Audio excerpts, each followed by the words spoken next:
4-ші дәрісімізді бастаймыз. Еш әрекет етпейтіндер ғана қателік жасамайды. Шешімді қиын қабылдайтындар осы мәтелге көп көңіл бөлгені жөн. Адам потенциалын тежейтін кеңінен таралған фактордың бірі сәтсіздік қорқынышы. Әр істің жетістігі тез арада ешқандай қателіксіз келе алмайды. Қателік бәрінде болады. Бұл кәдімгі өмір жағдайы. Көбіне біз қоршаған ортаға байланысты қателік жасаудан қорқамыз.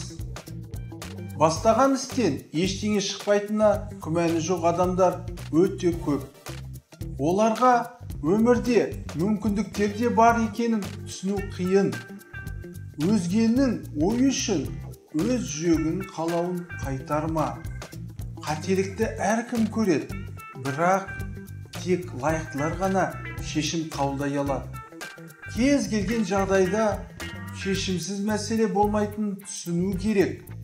Қиыншылық жайын ойлама, өйткені энергияның барлығы сол ойға кетеді. Тек қана позитив туралы ойлан. Өз қателіктеріңді жетістікке жетер баспалтақтың бір қадамы деп түсін. Ешкімге көңіл бөлме. Өз ойыңа сенімді болсаң, тек қана алға ұмтыл.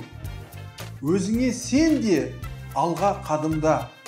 Сәтсіздікке ұшырасаң да, оның өзіндік пайдасы бар. Саған тәжірибе керек. Келесі жолы бұндай қиындықтар болмас үшін сен қиындықтан өзің өтуің керек. Құлағаныңды ұмыт, құлаудан алған тәжірибеңді ұмытпа. Өмірде әр нәрседен сабақ алуға болады. Қорытындысында Абай атамыздың қара сөзінен үзінді келтіргім келеді.